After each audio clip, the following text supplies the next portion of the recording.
encontrar el estudio anterior. Este es el estudio número 73 que llevamos del libro de los Hechos, capítulo 21. Ya vamos llegando casi al final, donde Pablo empieza a emprender el viaje a Jerusalén y él se empieza a despedir de los hermanos en diferentes regiones. Y ya pudimos ver lo que sucedió con los líderes de la iglesia de Éfeso y cómo él les narró y les dijo en el capítulo 20, lo pudimos ver, versículo 22, versículo 23, cómo Pablo les dice que por el Espíritu, él es llevado a Jerusalén sin saber lo que le acontecerá más allá de lo que ya el Espíritu le venía diciendo, que le esperaban cadenas y prisiones. Hasta ahí estamos de acuerdo. Amén. ¿Está acá conmigo? Bien. Yo titulé este mensaje Un corazón rendido a la voluntad de Dios. Porque es muy importante que si nosotros no nos rendimos a la voluntad de Dios, pasaremos el resto de nuestras vidas sufriendo, frustrado, rebelándonos y enojándonos a la voluntad del Señor. Que yo creo que ese es uno de los grandes temas de lo que le pasa al cristiano hoy en día cuando no entiende o no acepta la voluntad del Señor. Y eso es lo que vamos a ver en esta mañana. Pudimos ver que después de esa salida de la ciudad de Mileto, pudimos ver cómo Pablo empieza a recorrer diferentes lugares mientras va rumbo a Jerusalén, pasa por Chipre y va navegando, y mientras llega a Siria y arribando en Tiro, dice la palabra que se tuvieron que quedar ahí porque el barco tenía que descargar. Esto lo vemos en el capítulo 21, versículo 4, que ya lo leímos esto el día viernes. Y dice, hallando los discípulos, nos quedamos allí 7 días, y ellos decían a Pablo por el Espíritu. Esta palabra Espíritu está en mayúscula. Esto significa el Espíritu Santo. Por el Espíritu, que no subiese a Jerusalén. Ahora, y acá viene la controversia. Acá viene el debate, acá viene el dilema, porque vimos en el capítulo anterior que el Espíritu lo empujaba a Pablo a ir a Jerusalén. Y ahora Pablo se encuentra con unos discípulos, gente de Dios, y dice que por el Espíritu, el mismo Espíritu, el Espíritu Santo, ellos le dicen que no suba a Jerusalén. Parecería que el Espíritu le dice una cosa a uno y otra cosa a otro. Parece como contradictorio. Y eso muchas veces lo vemos, donde vemos gente que predica una doctrina, vemos gente que predica otra doctrina, vemos gente que entiende una cosa, vemos gente que entiende otra cosa, vemos gente que interpreta una cosa, gente que interpreta otra cosa. Y ese es el gran dilema donde nosotros nos encontramos, como yo le titulé el mensaje el día viernes, la profundidad de la voluntad del Señor.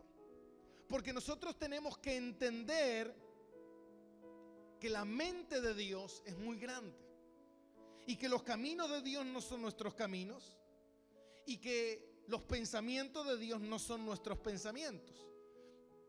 Entonces muchas veces nos cuesta entender la voluntad del Señor. ¿Por qué? Porque nuestra mente es imperfecta, porque es una mente pecadora, y todas esas cosas pasan por nuestra mente y después nosotros la analizamos.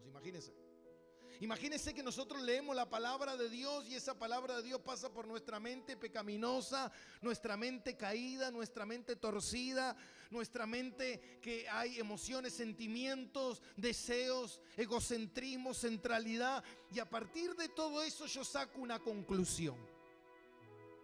Imagínense qué conclusión puedo llegar a sacar. Entonces no es algo fácil cuando nosotros hablamos de la voluntad de Dios. Porque la voluntad de Dios es única. Dios está en control todo el tiempo. Dios está en su voluntad y la voluntad del Señor está ocurriendo en todo tiempo. Pero nosotros tenemos que entender que la voluntad de Dios está revelada en cierta parte en su palabra. Lo que Dios quiere que nosotros conozcamos de Él, de su voluntad, Él nos reveló en su palabra. Obviamente la voluntad de Dios es muy grande, es muy ancha, es muy profunda. Entonces lo que Dios quiso que nosotros conozcamos de Él, nos reveló en su palabra, que es la voluntad revelada. Después está la voluntad decretada. La voluntad decretada es la voluntad que está establecida ya por Dios. Y después está la voluntad permisiva. ¿Y qué es la voluntad permisiva? La voluntad permisiva es que cuando tú haces algo, está en la voluntad del Señor. Te lo permite Dios hacer, pero Él está en control. ¿Se entiende eso? Él tiene el control siempre de todas las cosas. Dice la palabra de Dios que si cae 2 pajaritos en el suelo, Dios tiene el control. Entonces, pastor, usted me está diciendo que Dios, su voluntad, la voluntad de Dios cuando yo peco, ¿es su voluntad? Sí, es su voluntad. No es su deseo, pero sí es su voluntad permisiva. Él permite que eso ocurra en tu vida para llevar a cabo al fin del camino el plan que Dios estableció. Entonces, a mí me cuesta entender mucho cuando hablamos de la voluntad de Dios. Me cuesta ¿qué entender? Me cuesta entender cómo puede ser que un Dios que tiene el control, el control soberano de todas las cosas, cómo puede ser posible que Dios permita en su voluntad que ese hombre mate a esa persona. ¿Sabe qué, mi hermano? Está en la voluntad de Dios. Dios podía, yo siempre digo algo, Dios tiene el control del damnificado y Dios tiene el control del damnificador. Dios tiene control de aquel delincuente con su arma y Dios tiene el control de aquel que va a recibir el disparo del delincuente. Dios tiene el control de esa bala que va a salir de esa arma. Dios tiene el control de todo. Dios está en control, si no, no sería Dios. El problema es que a mí me cuesta aceptar que Dios está en control. Me cuesta aceptar cómo Dios permite eso. Porque en la soberanía y en la voluntad de Dios, Dios considera que es lo mejor para llevar a cabo el plan que Dios ha establecido.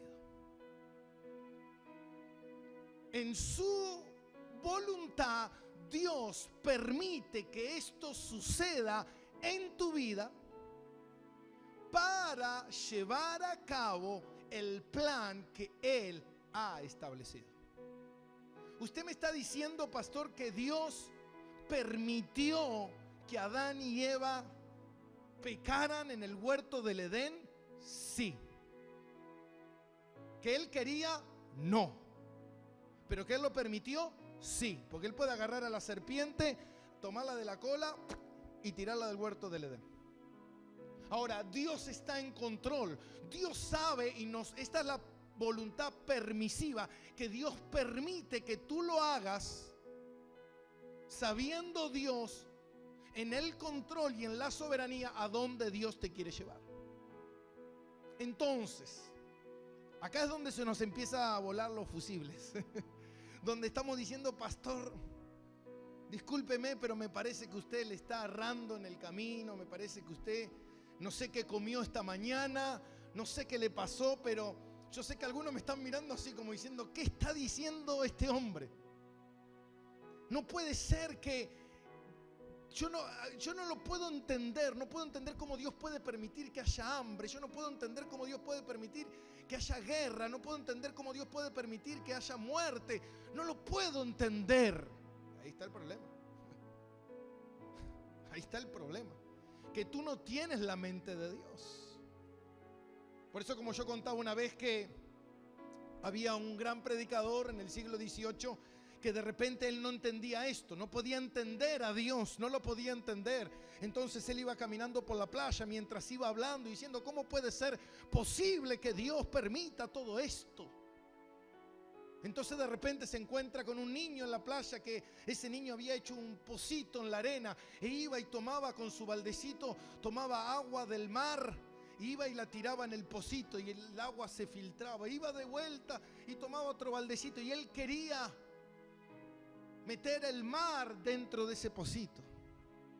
Entonces el hombre lo observa, este pastor lo observa y le dice: niño tonto, ¿no te das cuenta que es imposible que este mar pueda caber en ese agujerito que tú has hecho? Entonces el niño se le da vuelta y le dice: ¿no te das cuenta, tonto, que es imposible que en esa mente tan pequeña pueda caber la mente de Dios? Es imposible. Nosotros tenemos una mente limitada, hermano. Usted usa el 3% de su cerebro. Dios es infinito, entonces a nosotros no es inconcebible, no lo puedo entender. Entonces nosotros muchas veces nos creemos que hay cosas que a Dios se le escapan del control, que el diablo está haciendo sus malicias y Dios no lo sabía, y que de repente ocurrió un asesinato y Dios no estaba en ese lugar. Entonces el diablo lo hizo y Dios: uy, no me di cuenta, dice Dios. ¿Dónde estabas, Dios? Entonces, como le dijo Dios a Job: ¿dónde estabas vos, Job, cuando yo creé el universo? ¿Dónde estabas? ¿Dónde estabas vos cuando Dios estableció que iba a sostener a los planetas sostenidos en el universo? ¿Dónde estabas vos cuando Dios estaba creando el oxígeno que tú ibas a respirar? ¿Dónde estabas tú cuando Dios estaba diseñando cada neurona de tu infinito cerebro, que no hay inteligencia humana que pueda descifrar cómo funciona el cerebro? ¿Dónde estabas? Que ahora de repente le quieres plantear a Dios qué está bien y qué está mal. Le quieres plantear a Dios cómo Dios tiene que ser, cómo Dios debería haber obrado. Dios, esto no es concebible, no está bien, Dios, esto. Entonces es ahí donde el cristiano empieza a frustrarse por no aceptar la voluntad de Dios. Yo conocí una vez una persona que me dijo: yo no voy a aceptar. No hay que conformarse, yo no lo acepto, no. Y acá está el problema. Entonces Dios le había revelado a Pablo que tenía que ir a Jerusalén, pero cuando él se encuentra con estos discípulos, dice que ellos por el Espíritu le dijeron que no subiera a Jerusalén. Entonces pónganse de acuerdo: ¿voy a Jerusalén o no voy a Jerusalén? Dios me dice que tengo que ir a Jerusalén, estos hermanos me están diciendo que no vaya. Y seguimos leyendo. Y cumplido aquellos días, versículo 5, cumplido aquellos días salimos, y acompañándonos todos con sus mujeres e hijos hasta fuera de la ciudad, puestos de rodilla en la playa, oramos. Y abrazándonos los unos a los otros, subimos al barco y ellos se volvieron a sus casas. Versículo 7. Y nosotros completamos la navegación saliendo de Tiro y arribamos a Tolomaida, y habiendo saludado a los hermanos, nos quedamos con ellos un día. Y al otro día saliendo Pablo con los que estábamos, fuimos a Cesarea. Y entrando en casa de Felipe el evangelista, que era uno de los 7, posamos con él. Y este tenía 4 hijas, doncellas, que profetizaban. Y permanecimos nosotros allí algunos días, y descendió de Judea un profeta llamado Agabo, quien viniendo a vernos tomó el cinto de Pablo y atándose los pies y las manos dijo: esto dice el Espíritu Santo. Escuche bien, Esto dice el Espíritu Santo. Así atarán los judíos en Jerusalén al varón de quien es este cinto y le entregarán en manos de los gentiles. Al oír esto, le rogamos nosotros está hablando de Lucas y los que estaban ahí, los discípulos con él, y los de aquel lugar, que no subiese a Jerusalén. Entonces Pablo respondió: ¿qué hacéis llorando y quebrantándome el corazón? Porque yo estoy dispuesto no solo a ser atado, mas aún a morir en Jerusalén por el nombre de Jesús. Y como no le pudimos persuadir, desistimos diciendo: hágase la voluntad del Señor. Y después de esos días, hechos ya los preparativos, subimos a Jerusalén, y vinieron también a nosotros de Cesarea algunos de los discípulos, trayendo consigo a uno llamado Mnasón de Chipre, discípulo antiguo, con quien nos hospedaríamos. Ahora imagínense esto. Ellos, al continuar su viaje después de que esos hermanos le habían dicho que no fuera, dice que ellos continuaron su viaje y dice que llegaron ellos a la casa de Felipe, a Cesarea.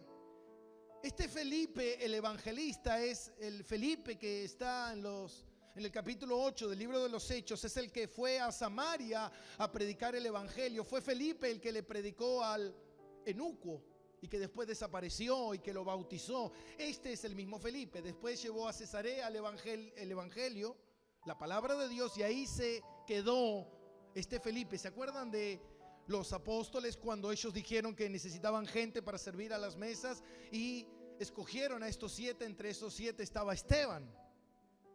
Bueno, este es el Felipe, el evangelista. Se le decía al evangelista a Felipe porque era un gran evangelista. Él evangelizaba por todos lados, él predicaba la palabra del Señor. Él estaba en Cesarea y acá podemos ver que tuvo una familia, tuvo una esposa, tuvo hijos. Y estas hijas eran doncellas, eran vírgenes, dice la palabra. Y en ese lugar donde ellos estaban hospedando, dice que descendió de Judea un profeta llamado Agabo. Ya vimos anteriormente a Agabo, porque en ese tiempo los profetas estaban moviéndose con los apóstoles. Y en ese momento dice que Agabo tomó el cinto de Pablo, el cinto que ellos solían tener para atarse, y en ese momento, mientras estaba atando el cinto, él empieza a interpretar la profecía y dice: así como yo estoy siendo atado de manos y pies, el dueño de este cinto será atado en Jerusalén por los judíos y será entregado en manos de gentiles.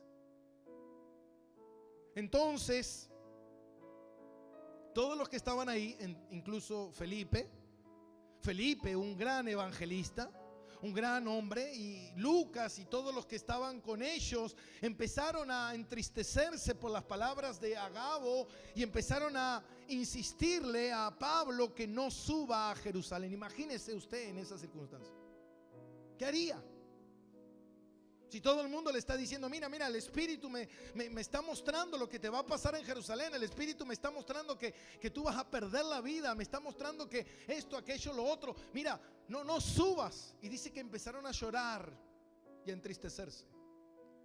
Entonces Pablo tuvo que detenerlos y decirle: ¿por qué hacen esto? Y acá es el gran dilema de la voluntad del Señor.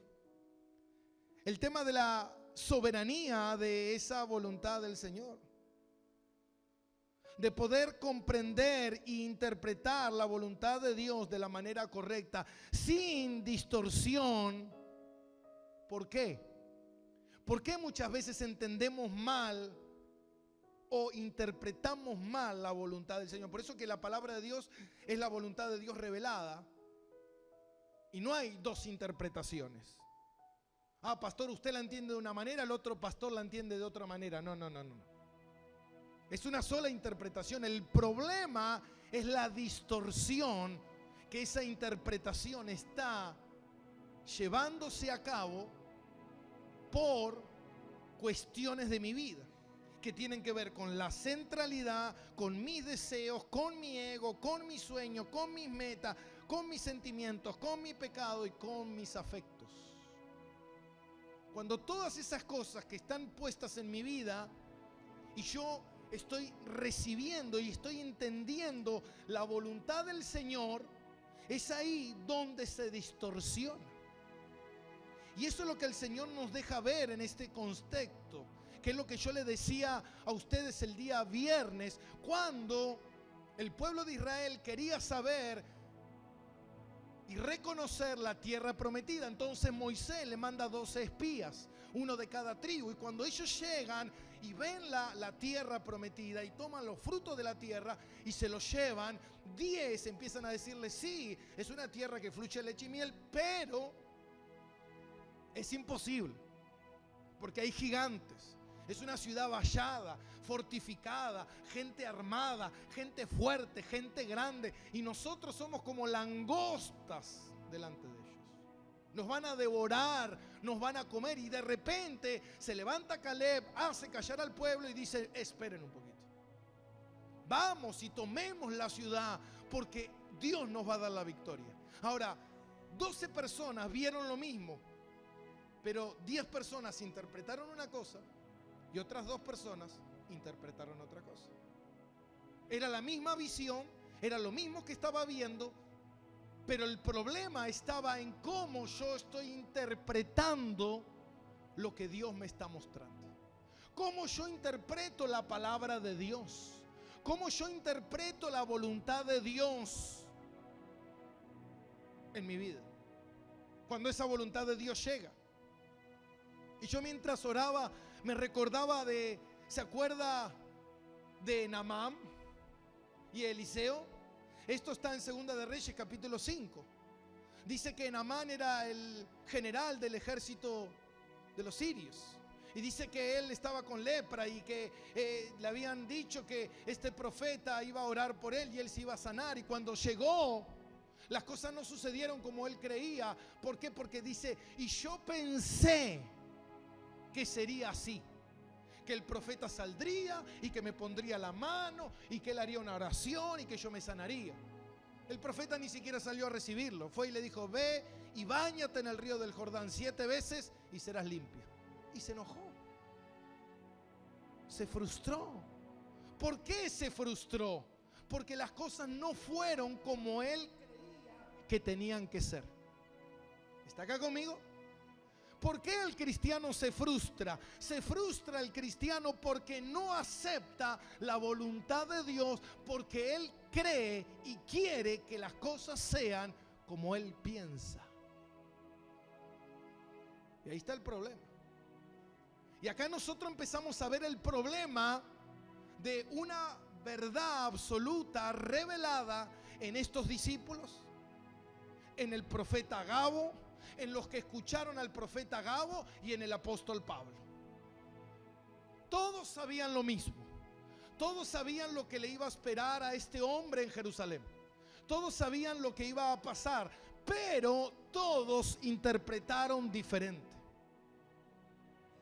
Todos tenían una misma información, pero todos la interpretaron de diferente manera.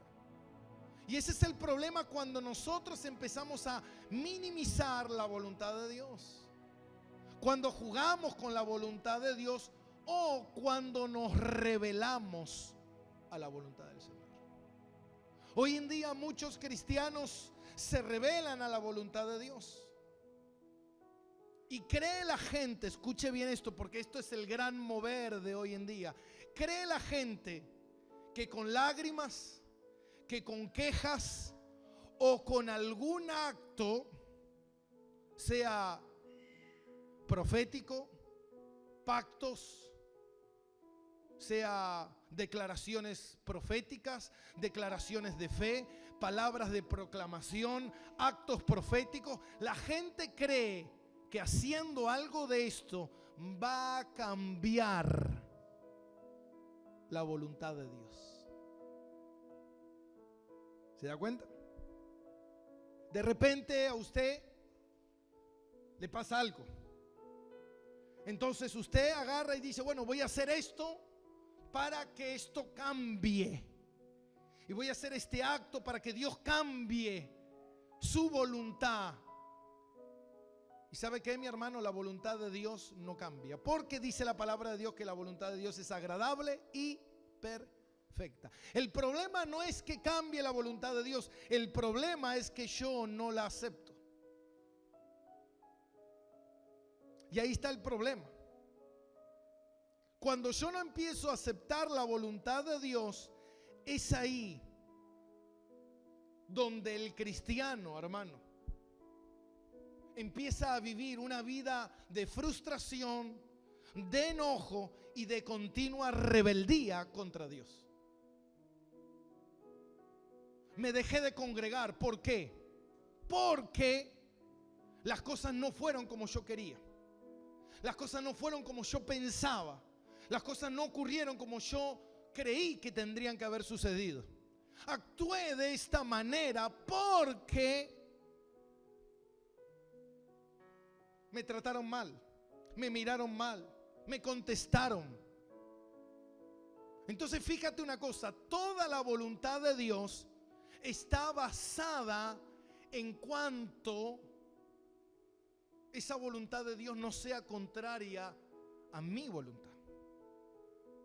¿Qué quiero decir con esto? Yo voy caminando y de repente me encuentro con la voluntad de Dios, y si esa voluntad de Dios es muy pesada, es muy contraria, ¿qué solemos hacer nosotros? Esquivarla. ¿Para qué? Para no hacerla. ¿Se acuerda de Jonás? La voluntad de Dios era que él fuera a Nínive. La voluntad de Jonás era: no voy a Nínive. Dios dice: ve a Nínive. Jonás dice: yo no voy nada a Nínive. ¿Por qué? Porque para mí entender, está mal que yo fuera a Nínive. Está mal. Yo considero que no hay que ir a Nínive. Ahora, no se trata de nosotros, se trata de Dios. Entonces Dios tuvo que hacer algo con Jonás. ¿Qué? Llevarlo al estómago del pez por 3 días, que eso significa representa ¿qué? La muerte. Lo tuvo que llevar al estómago del pez para que Jonás muriera y aceptara la voluntad de Dios. No sé si me va captando. Pero ¿qué tiene que ver con esto, con la voluntad de Dios? Tiene que ver con que mientras nosotros no muramos, nos va a costar aceptar la voluntad de Dios. ¿Se entiende? De repente, usted sabe que mañana una persona va a atentar contra su vida y te va a quitar la vida. Dios te lo ha revelado. Tú lo sabes. El problema no es que lo sé, el problema es qué hago con lo que sé. ¿Cómo empiezo a actuar de acuerdo a eso que sé? ¿Por qué? Porque mi voluntad no es perder la vida. Mi voluntad es salvar mi vida. Entonces voy a correr y alejarme lo más que pueda de lo que Dios me ha mostrado. Y era lo que estos discípulos estaban haciendo. Ninguno de ellos habló contrariamente a lo que Dios había revelado. ¿Qué era? Que Pablo iba a sufrir en Jerusalén, que Pablo iba a ser prisionero en Jerusalén, que a Pablo lo iban a tomar en manos de los enemigos. Ninguno de ellos se equivocó en eso, era cierto. El problema es, ¿qué pasa con lo que yo sé? ¿Qué pasa cuando Dios me muestra algo?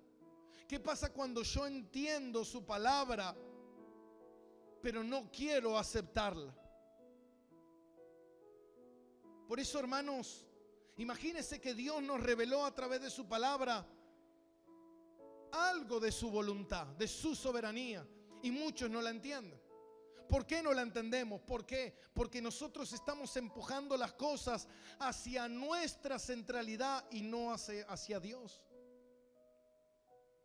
Ahora, cuando Dios le interpreta a Pablo y le dice en el capítulo 20, y lo vamos a leer de vuelta, capítulo 20, versículo 22, dice Pablo cuando está hablando con los líderes de Éfeso, le dice: ahora he aquí, ligado yo en espíritu, voy a Jerusalén.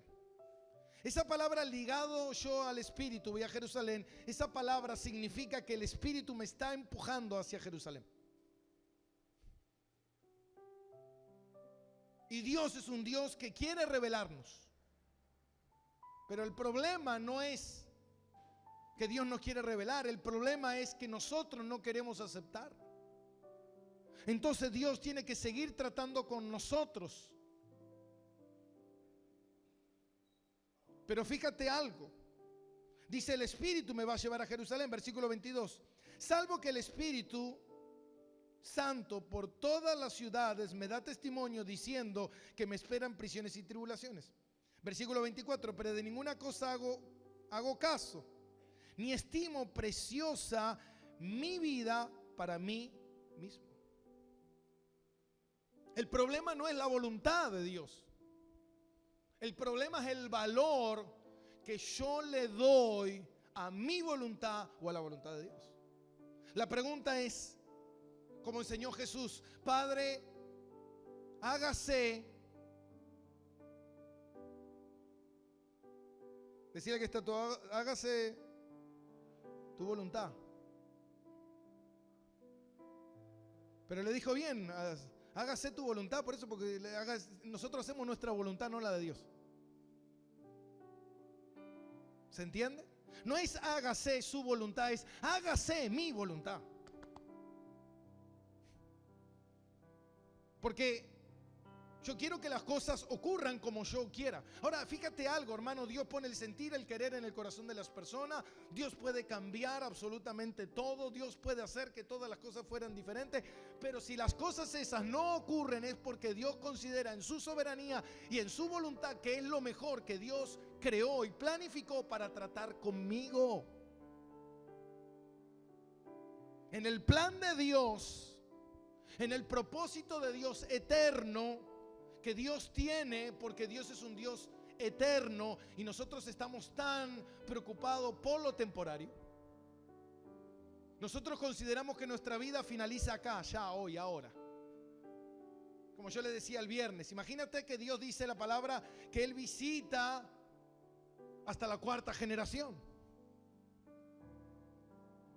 Y yo a veces cuando veo pastores de diferentes países, y a veces los conozco y a veces leo sus historias, sus libros, y veo que ese pastor tiene una hermosa iglesia, muy crecida doctrinalmente, con fundamento sólido, y vos ves y decís: sí, pero esta iglesia la fundó mi abuelo.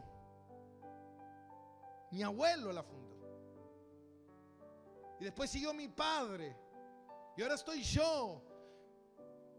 Y mis hijos se están formando. Y vos decís: wow, qué glorioso es el Señor. Pero ¿sabe qué, mi hermano? Todos queremos ser el hijo, no queremos ser el abuelo. ¿Se entiende?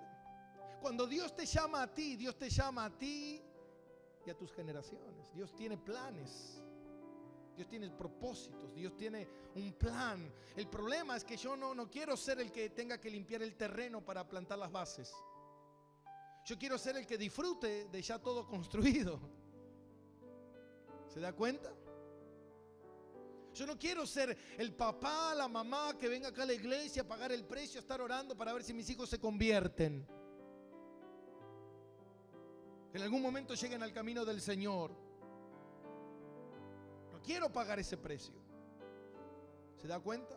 Y ahí es donde nosotros nos empezamos a rebelar contra la voluntad del Señor. Y no aceptamos, porque a mi carne le cuesta morir a la voluntad del Señor. Pero Dios tiene un plan, y Dios tenía un plan, y el plan de Dios era que, si nosotros lo podemos ver en Hechos capítulo 9, versículo 15, cuando Dios lo llama a Saulo de Tarso,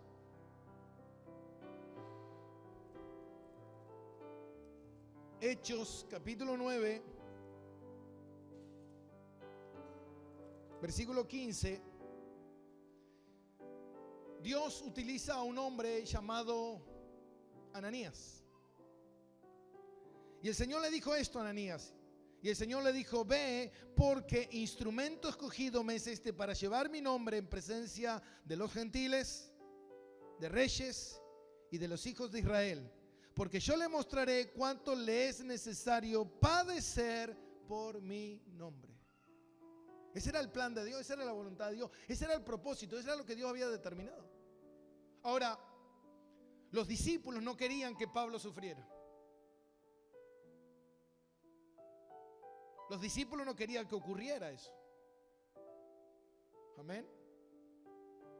Los discípulos no querían que eso ocurriera, pero ¿saben qué? El problema era que los discípulos tenían problema con la verdad revelada o la voluntad del Señor, y el problema era que Pablo no lo tenía.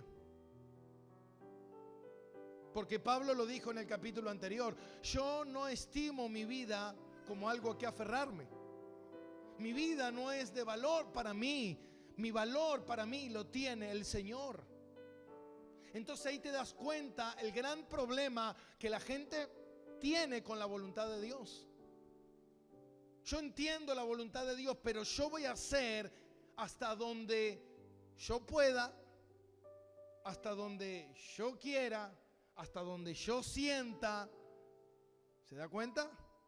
Mientras esa voluntad de Dios no sea contraria a mi vida, a mi sacrificio. ¿Entiendes? Yo entiendo que Dios quiere esto de mí, pero yo tengo otra voluntad. Yo tengo familia, yo tengo hijos, yo tengo sueños, yo tengo vida, yo tengo cosas. Y yo entiendo. Muy lindo Dios. Muy bueno todo lo que tú me explicas. Muy bueno, muy lindo. Pero si a mí me empieza a apretar un poco, por eso cuando Jesús le dijo a los discípulos y le empezó a apretar un poco el zapato, se dieron media vuelta y se fueron. Yo no estoy dispuesto a hacer la voluntad del Señor. Y Jesús dijo: el que no hace la voluntad de mi Padre no es hijo de mi Padre. Entonces Dios nos tiene que llevar a aceptar su voluntad, porque su voluntad es agradable y es perfecta. A mí me cuesta, sí. Dios hoy está en absoluto control y Él tiene dominio y control de todas las cosas, y está ocurriendo en este preciso momento la voluntad del Señor.